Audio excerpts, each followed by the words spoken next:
9 a.m. and 10 a.m. Events occur in real time.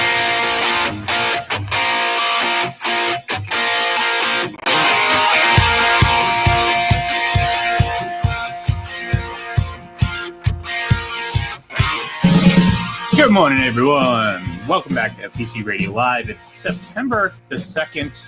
We are officially 1 week, folks, away from the kickoff of the NFL season. That's right. The Buccaneers and the Cowboys are set to kick it off on the traditional opening night, Thursday night game. And that's 1 week from tonight. So we are almost there. The preseason is over. Rosters are already set. Well, not set officially, but teams have cut down to 53 men, and we are here to talk about it. And by we, I mean Mr. John Sapichetti. John, how you doing today? How was your weekend? How was the beginning of your week? Pretty good. Yeah, watched all the cut downs taking place in the NFL. And, of course, the big news out of Foxborough about what the Patriots did by cutting Cam Newton and going with Mac Jones as their starting quarterback, which I don't find as surprising as other people because you know, we kind of know what Bill Belichick has done over the years, right? He surprised us many times, whether it be Laura Malloy or Richard Seymour or Logan Mankins, right at the end of training camp, either cutting or trading them. So I wasn't shocked, a little surprised, but not shocked. But overall, pretty good. We're getting ready for football. Ian, a week from tonight, your man is going to be able to see his 7th banner go up and defend his Super Bowl championship not too far from where you are. That's very true. And, you know, we'll get to I'm on the same page. In hindsight, 2020 is always, you know how that goes when it comes to Cam Newton and everything like that. Like, I mean, I think now that it's happened, it's like, yeah, that seems like the more obvious solution. But before we get to that, though, the last time we got on here, I believe it was the last time we got on here, we were talking about the NFL Top 100, and I'll tell you, I've every time we've talked about it, I've always, you know, made a mention of how I feel like it's a silly exercise that we just kind of laugh at the end of the day. I mean, again, the moment Tim Tebow was listed as one of the top 100 players on this list 10 years ago, I knew this was just kind of a, you know, it's a silly exercise that, you know, just gets people talking. And look, here we are talking about it now. But good God, I mean, Tom Brady at number 7. Like, what are we doing here, folks? Like, see, to me, the problem, John, it doesn't follow logic. These lists, and that's fine. It's players aren't always the best judgment because they're so solely focused on what they and their team are doing that, you know, maybe they don't see all of this. But Patrick Mahomes was ranked number 4 last year. Mm-hmm. He was, I mean, I don't think this is a just me being, you know, my opinion, but I don't even think he was the best quarterback last year. So how does it logically make sense for him to now be the best, move up 4 spots to be the best player after not even being the best quarterback? It's to me, it's just an example of how silly this exercise is. And then again, having Tom Brady outside of the top 7 is kind of wild. I would have put Brady and Rodgers as the top 2 quarterbacks. Again, that's just how I feel it is. I mean, I feel like they're both better than Patrick Mahomes right now. But hey, it is what it is. I don't know if you're shocked by it. I was kind of shocked because, again, I thought maybe the players would come to, or this list would make some sense towards the end. But at the end of the day, I shouldn't have been surprised that the outcome was pretty again, inconsistent. So Mahomes in his Super Bowl winning year was ranked 4th, and in the season where he didn't win the Super Bowl and played poorly in the Super Bowl, he moved up to number 1. I think he was better in 19 than he was in 20. Now he missed a game or two because of the knee situation, which we thought was going to end the season, and the Chiefs were able to still kind of plow through. They lost to Green Bay, beat Minnesota, ended up being the 2 seed, and went on to win the Super Bowl. I think you're splitting hairs whether you think he was better in 19 or 20. He was better in 18 than he was in either year. I mean, his first year as a starter may have been the greatest first year as a starter we've ever seen. Statistically, I know Brady's first year they won the Super Bowl, and you know that's more important than anything. But yeah, it's kind of weird to go from 4-1 when you really didn't play all that much better, and you're ahead of a guy, obviously Tom Brady, who beat him in the Super Bowl, but also Aaron Rodgers, who had maybe the greatest It statistical just season won we've ever MVP. seen. He just won MVP. I mean, 48 touchdowns, 5 interceptions, passer rating north of 120. I mean, there's only been 2 quarterbacks in the history of football to have a passer rating north of 120. And I know that, numbers can lead you in whichever direction you want. And both times it was Aaron Rodgers, 2011 and last year. So, yeah, I could see where they come with that. But this is all done by the players. How seriously do they take this? Like, are they just looking at it and go, yeah, I guess Mahomes is the best guy. Let's, check him as number 1 and Aaron Donald number 2. And then you go from there and fill out your top list. I don't even know how it's compiled. Does every player put a top 10? And then it's just, you get 10 points for first, 9 for second, or whatever. I don't even know what the mechanism is to get to this. So, yeah, it's something to talk about, right? And I think Brady should have been much higher than number 7. I mean, the guy threw 40 touchdowns in the regular season and 10 more in the postseason. So I don't know. That's pretty good. Well, and that's why, again, I sit here and I laugh at it, but at the end of the day, I think this is what's going to be my demise. Is I'm just going to, this is going to eat me inside. Just not just this, obviously. I'm saying like just this overall just way that we cover this sport and these quarterbacks in particular. The absolute unabashed like.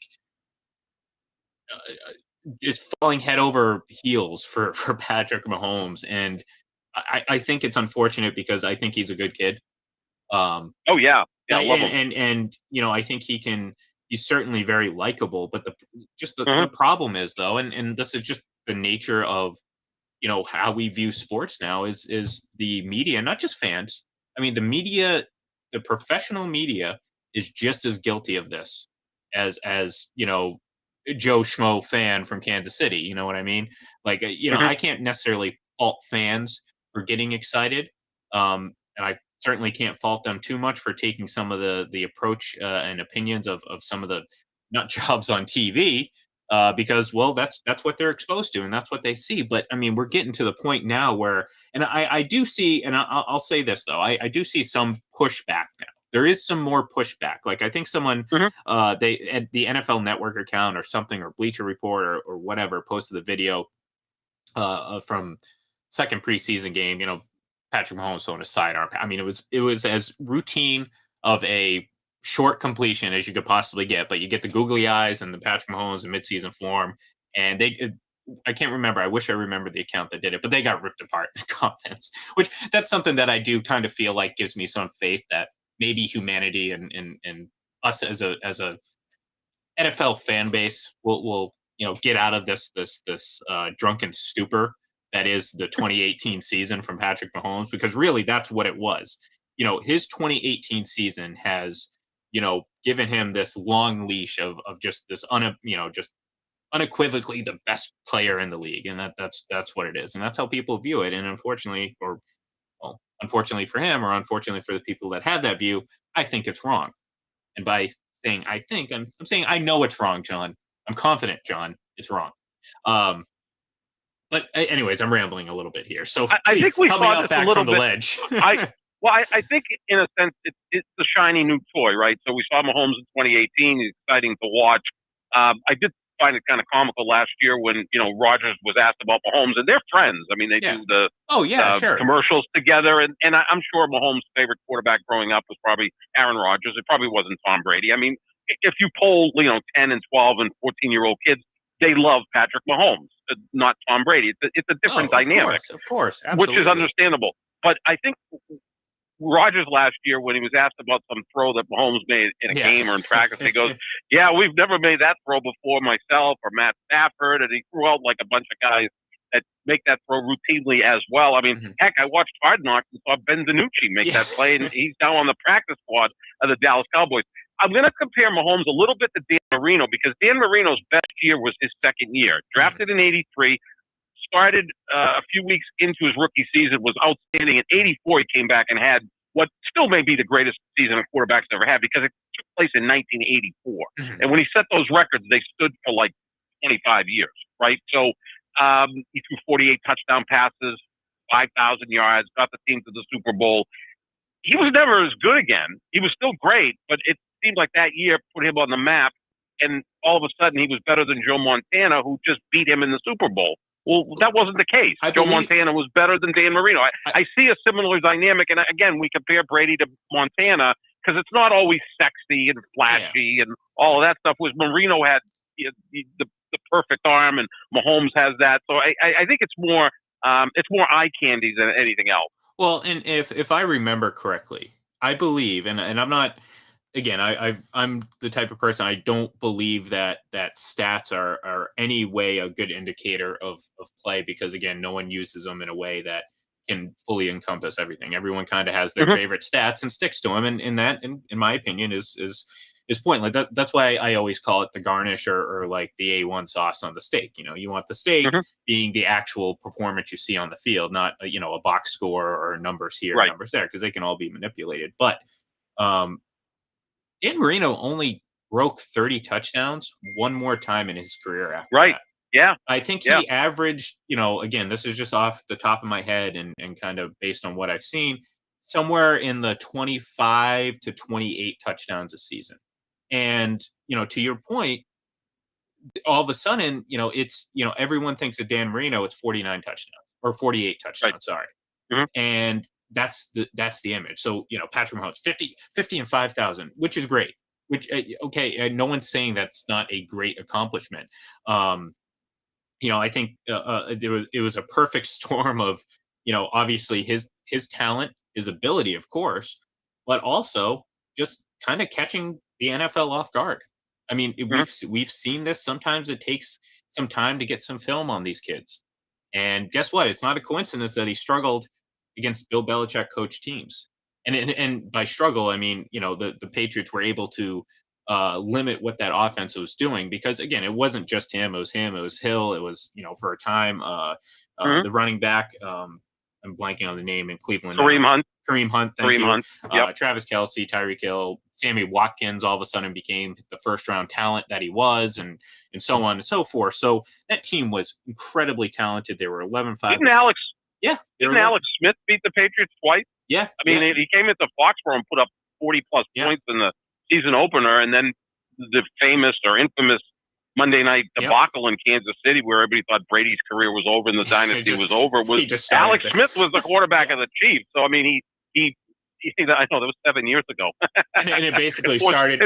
If you start Super Bowls ago. If you started keeping track of Brady from that point on, he probably has an argument for the greatest career ever for a player. He's just Joe from Montana. that point on. No, yeah, exactly. Yeah, from 14 on, he's Joe Montana. Just in that period, let alone what he did before that. Yeah, so I mean, and I love Patrick Mahomes. He's one of my favorite players to watch without question. I think I love his charisma. He seems like he's a good kid. He's a new dad, and he's so easy to root for. But let's let these guys, get into the chunk of their career before we anoint them the greatest thing ever. I mean, Michael Jordan didn't become the greatest player ever, well, of course, until LeBron James came along. But that title didn't go to him until the mid '90s.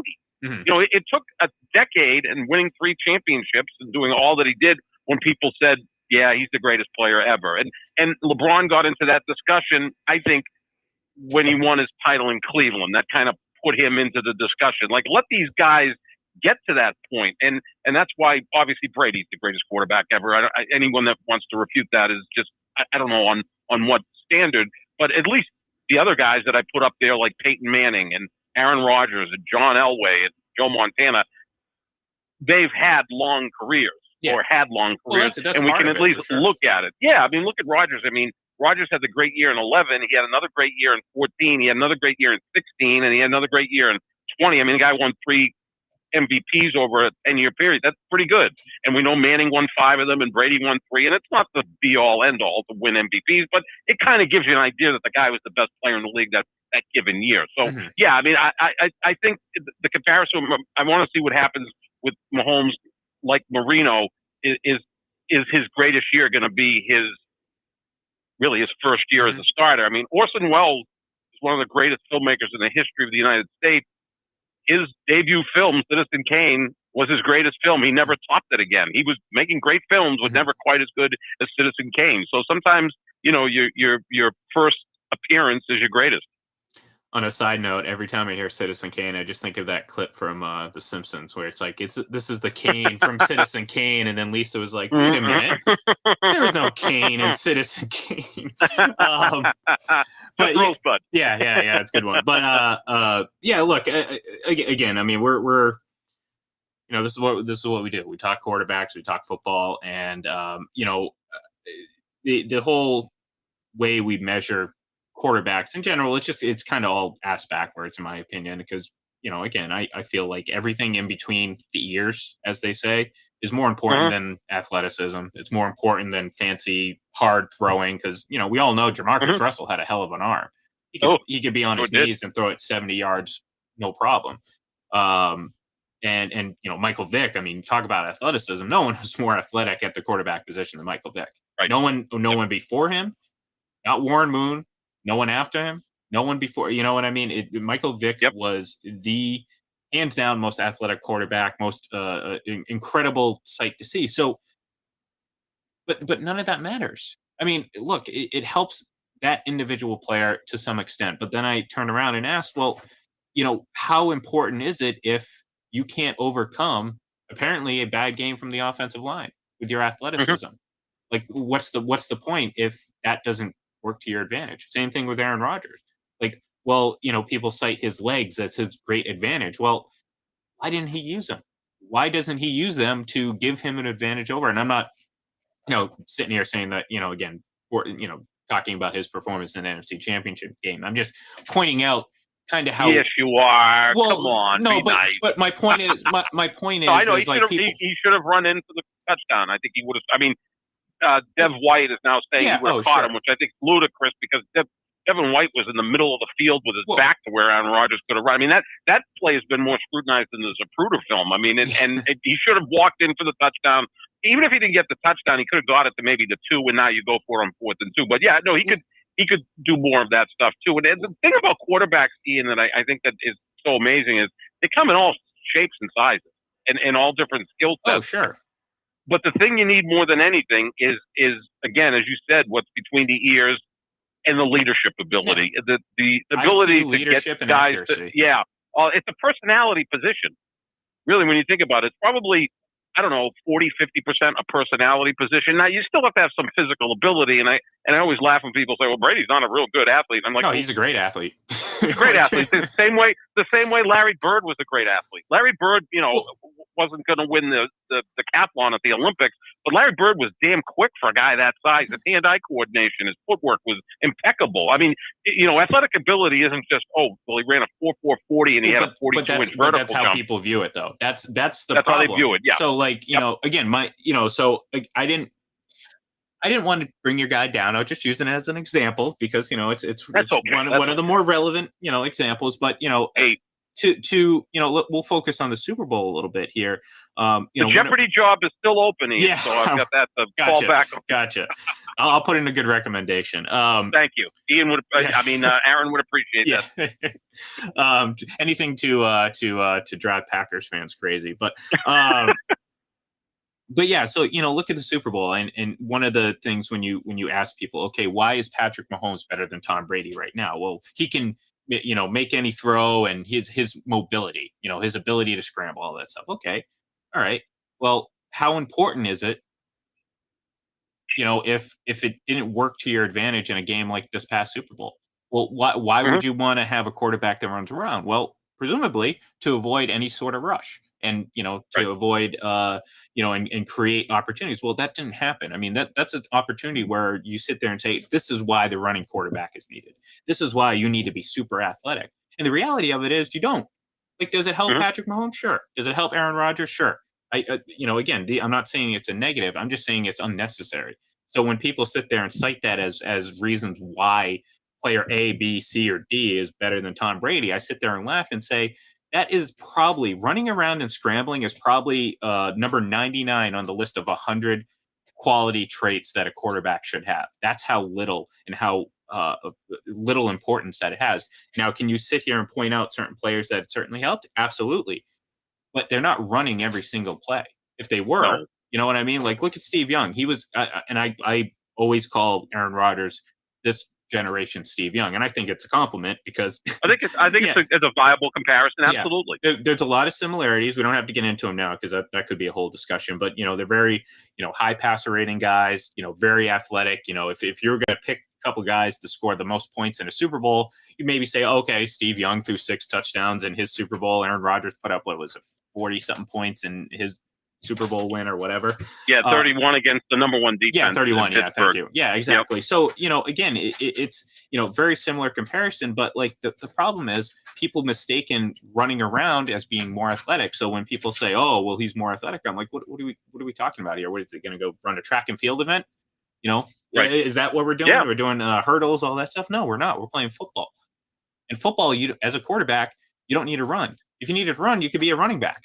You know what I mean? There's a position for that. So, the important. It's more important to avoid the pass rush, exactly. which Brady is incredible at. I mean, and so was Dan Marino. Dan Marino was the same way. Sure. Marino couldn't move. He had knee braces, and he was a great athlete in his day. He was drafted in baseball. I mean, athletic ability again isn't 40 time and vertical leaping, but Marino moved in the pocket spectacularly, as does Brady. Drew Bledsoe was horrible at that. He looked like a statue back there. Yeah. He couldn't move. Yeah, I mean, look at Brady's quarterback sneaking ability, which is the best we've ever seen. I mean, there's a little thing like that. He's the best I've ever seen. I mean, the Packers generally do not sneak Rodgers, and the Chiefs are not going to sneak Mahomes anymore because he got hurt on that. So do we hold that against them, that they're not as good at sneaking as Tom Brady, who seems to always move the chains with normally sneak, you wouldn't. Normally you wouldn't, but since Rodgers and Mahomes fans have just barged into this conversation uninvited. No offense, John. I know you're not. I'm not including you among the group I'm speaking of. I'm a realist. Well, but the point is like, we sit here and go back and forth, and then as some of these conversations, not us, I'm saying just conversations in general, wind up. Well, Mahomes is young. Why are you picking on him, or why are you nitpicking Aaron Rodgers? Because again, you felt the need to thrust these guys into the greatest of all time debate right now. And again, when that happens, this is where we get to. We start talking about little things like that. Well, yeah, that is a big difference. I mean, it's not just one or two here. I mean, this quarterback sneaking thing is one of his greatest traits. And again, a lot of that comes and originates from his mind. So, Brady avoids the rush, and he still does better than anyone before the ball snapped. He can diagnose defenses, and then people sit there and say, oh, he's just dumping it off. Well, no, he won that play before the ball was even snapped. And exactly. That is far more valuable. I mean, I can't even quantify how much more valuable that is than throwing hard and running around. Because at the end of the day, what's better, a 4-yard gain or a 6-yard loss? That's a 10-yard difference. I'll take the 4-yard gain. It's not sexy, but it gets you ahead of the chains, right? But it is sexy. That's the problem. Sexy, yeah. It is sexy because it's positive plays. But positive plays get me going, man. Oh, they sure do. Nothing like it. A 4-yard gain. You're like Woody Hayes. You're the Woody Hayes of your generation. 3 yards and a cloud of dust. That Vince McMahon meme where it's like, it's just his reaction over like 3 or 4 frames. That's me. 4-yard gain, a 6-yard gain, then a 15-yard burner, and then a touchdown. I'm falling backwards. It's just everything's great. So what do you think of his son, Matt Jones, who is actually young enough to be Tom Brady's son? He's 22 and Brady. I just called him Matt Jones. I'm falling into a trap. You know why I do that, Ian? I'll be honest with you. Because you follow Upton? Because I follow Upton, my man Upton. We both call him Matt. Upton and I got to work on a podcast. It would be really the old guys, but his mind is so sharp. But Mac Jones, I'll get it right. Yeah. I keep wanting to call him Mac Davis, who was in North Dallas 40, I think. Yeah. I think he was an actor in the 70s. I keep wanting to call him Mac Davis. Okay, so Mac Jones, Tom Brady's son, who he's young enough to be his son, which I think is pretty fascinating. Yeah, I mean, who knows? Where was Tom in Florida back in 1999 or whatever? Who knows? But I think I just wanted to get your, because you're the Patriots guy more than I am. I mean, I kind of follow the whole league, and I'm a Packers, but I will criticize the Packers. But what are your hopes for him? Well, and I said this a little bit when we started, that I felt that we were moving in the direction that Cam Newton was going to be the starter. I thought the treatment that he was getting during the preseason, playing a little bit here and there, and then obviously giving Mac Jones. That's kind of what the Brady treatment was over the course of the few years. Yep. But in hindsight, if Mac Jones, but I got part of it right because I do believe, last week when we talked about this, or at least I've talked about this with, if Mac Jones is the starter, he's not giving it up.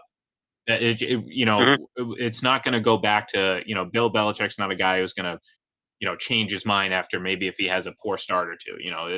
They're not going to get into that situation like some other teams do where they just go back and forth between quarterbacks. No, whenever Mac took the job, it was going to be his.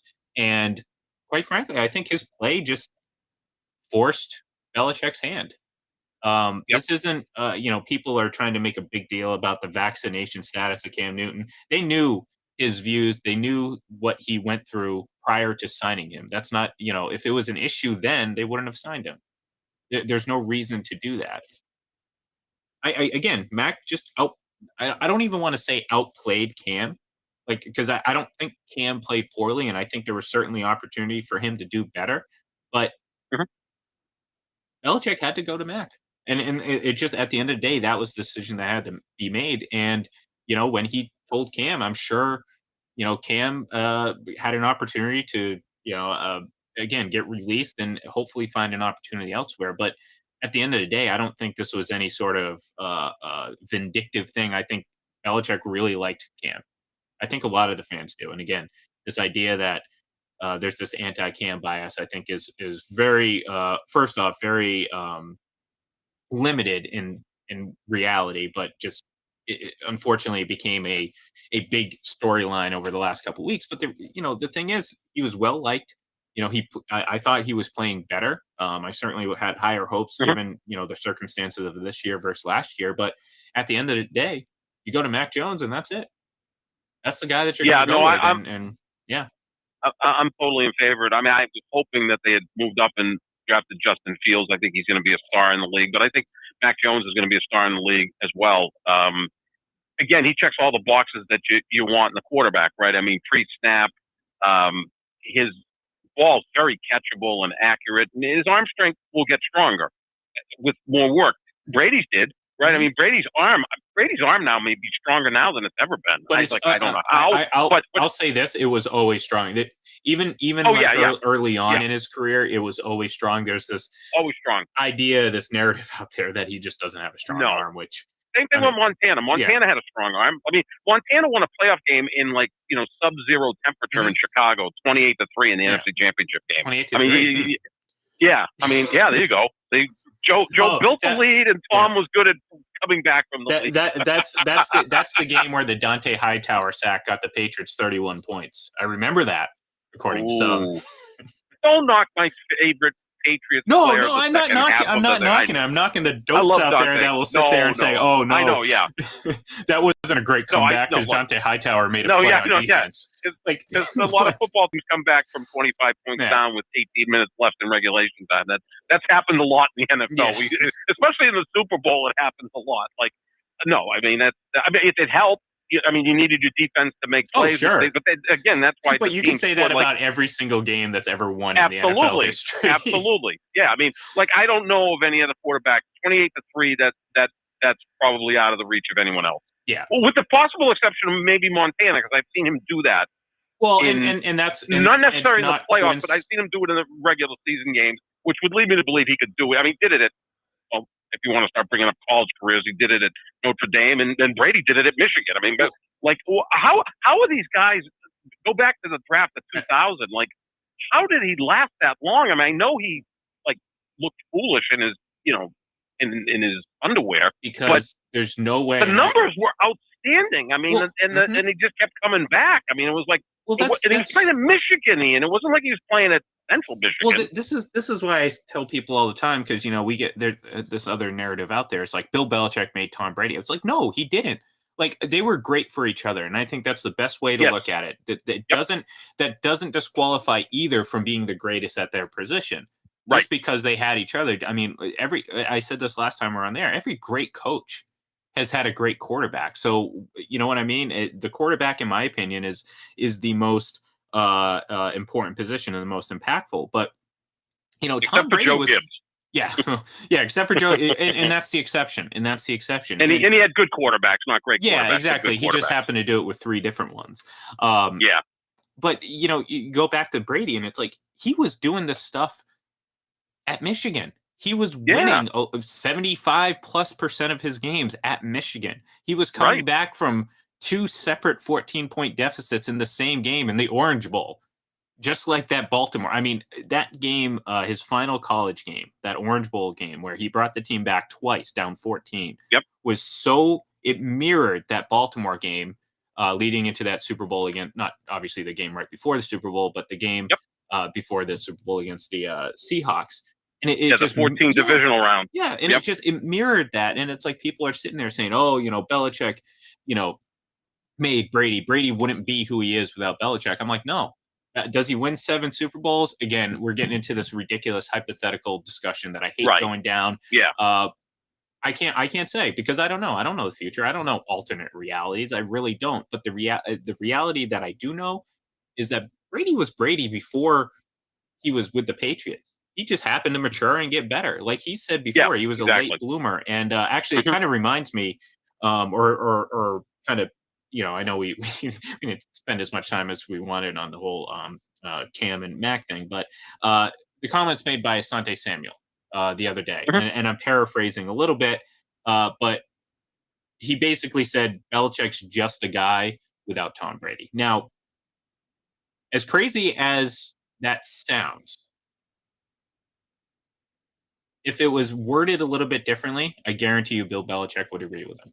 And I'll tell you why, because he's essentially almost said this, uh, you know, uh, not explicitly like that, but in a way, he said this all the time. Players play, the coaches coach. The players are the Right. most important part of this game. And I've said it before, like if I had to pick a great quarterback or a great coach, taking the great quarterback because at the end of the day, they're the ones playing on the field. And Sure. as impactful, and I think coaches in football are more impactful than any other sport, just in Mhm. what they have to do and what they have to accomplish. But at the end of the day, nothing is more important to the game of football than the quarterback. So, is Bill Belichick just a guy without Tom Brady? Well, I don't believe so. Like I said, I still think he's the greatest coach of all time. So I'm not saying he's not, but there is a little bit of truth that, well, Tom Brady's not here. And in prior seasons, Belichick has had talented quarterbacks, and the winning just hasn't translated. And that's not a knock on No, Belichick. It's hard to win in this league. It's he's a just sub 500 coach without Brady, and he yeah. wins roughly 75% of his games with Brady. So there's some sort of X factor in there, and his name is Tom Brady. And Exactly. also, the more I watch of this, is we talk about the culture that's been built in Foxborough, and it was Belichick who was able to execute that. And the more I look at this, it seems like it's as much, if not more, Brady, because he's gone to Tampa and brought that culture with him. Now, he may have learned that from Belichick. Well, like I think that's a product it's almost of being like a 20 years mentor. apart. Exactly. I mean, 20 years together. Yeah, they may not have liked each other at the end. Maybe they are agnostic with each other. Maybe they love each other. I don't know. But I think they've learned from each other. And from everything you hear about Tampa Bay is that Brady's running the show down there, and that in practice, if something's not done right, he flips out, and the team stands at attention, and then gets it right. Right. That's what a great quarterback could do. I don't know many others that could do that. I think Peyton Manning kind of had that kind of cachet when he was with the Indianapolis and then Denver. Like, he could kind of set the tone for what the organization was going to be. But I think that much like Tim Duncan, who, had a great run with Greg Popovich, and now without Duncan, Popovich is, makes the playoffs, but gets bounced in the first round or doesn't make the playoffs. When you have that great player that allows you to coach them, then it really works for the rest of the team. And Duncan obviously is a great player, but Brady's even greater and even a greater leader because he's more verbal than Tim Duncan was. Yeah, and look, I mean, again, this isn't meant to be a knock on Bill Belichick. I don't think this changes his legacy at all. That's not the point that I'm trying to make here. I'm just, the foundation of my beliefs are always that the players are more important than the coaches in football. Of course. And now, what happened? Go ahead. what happens if he goes 8-9 this year, right? Like he drafted a quarterback in the first round, and they spent all this money on free agents, and they look like they're going to have an excellent defense, a strong offensive line. It all depends. If they go 8-9, well, yeah, I mean, if Mac, I'm just going to refer to him by his first name from now on, Mac. If Mac develops as a quarterback, then that to me is the start of something good, right? So now you're building with a quarterback, but I think their roster is really good. Oh, I mean, I could see them going. I mean, they've got players there. I mean, I'd like to see Gilmore back. Mm-hmm. Maybe he'll come back for the second half of the year, which it almost feels like he's getting $7 million. He's going to play 7 games. Like I'm going to get $1 million a game. I'll give you the last 7 games. Hey, that works if it gets that into works. Super Yeah, because Bowl. I mean, other than the Tampa game early, they're not exactly facing great passing attacks. So yeah, maybe you cobbled those wins together against the Jets and the Dolphins and the Saints or whatever. Although the Saints could be one of these teams that come in and put up 30 because Jameis Winston's talented, although unpredictable. But yeah, so if you can get them to the second half of the year, that much better. I love the offensive line, love the running backs, the tight ends, the wide receivers, whatever. But I like the kid. I really do. I think he's someone that has been at camp a lot this year said that he almost carries himself like a mini Peyton Manning. Mm-hmm. He is that involved with stuff. Like, you hear the story of the offensive line, was scuffling with the Giants defensive linemen, and the coaches sent the offensive line to run laps, and Mac decided to join them. Mm-hmm. That's a great sign, and how he goes into the defensive meetings and wants to find out what they're doing. Like, this is someone who obviously feels like a guy that eats, sleeps, drinks football, right? Which is a Bill Belichick guy. He must be, jumping up and down. I mean, your 4-yard gain that gets you excited is the same thing with Mac Jones getting Bill Belichick excited, because Belichick talks about that. Is football the most important? I mean, obviously family and all this other stuff, but is football like way up there on the importance in your life? And if you answer yes to that, like Belichick wants you. Like, I don't think Belichick would ever want to coach Ben Simmons. No, I get the feeling when I watch Ben Simmons, like basketball, it's like, okay, I make $25, $35 million a year. I'm really good at it, but at the end of the day, it doesn't really mean much to me. Exactly. Yeah. No. Belichick. Yeah. Exactly. A guy who's good, but it's not priority one in his life. Whereas it appears to be that Mac's like a football, a gym rat. Yeah. Call it that. And look, I mean, if they hit it with a kid who's worthy of his draft position, then they're going to have a nice run here. Doesn't mean they're going to win 6 Super Bowls again. No, no. Let's just put it this way: no quarterback is going to do. I can say that fairly confidently that no quarterback team is going to go on that type of run ever again. It's and for those who believe it's just going to happen now because someone did it. No, it's you're never going to see that. So success needs to be redefined for the Patriots. What's successful? Well, making the playoffs, going to the Super Bowl, and hey, maybe they win 1 or 2 with Mac Jones. But that's a great accomplishment. Exactly. That if that's what you got out of Mac Jones's career was a Super Bowl win, that's great. Then you have a pretty good draft right there. So, Ian, my team, and it's more Aaron Rodgers than my team, but they've had a 30-year run of 2 all-time great quarterbacks, right? In Brett Favre and Aaron Rodgers. They've been to 3 Super Bowls and won 2. Yep. To me, that's a disappointment, right? They should have won more, both with Favre and with Rodgers. But at least they won 2. That's better than not winning any. Trust me, if Patriots fans think that's a disappointment, then you're going to be disappointed the rest of your fandom, because again, that's what every other fandom's had. Yeah, I mean, other than the 49ers during their run, or the Steelers. And look, Bill Russell won 11 championships in 13 years. Celtics then went on and won, I believe, 5 championships over the next 17 years. Yeah. That wasn't the same as Russell, but 5 in 17 years, that's pretty good. Yeah. I mean, you take that, right? 2 with Havlicek, Towns, and JoJo White, and then 3 with Bird and those boys.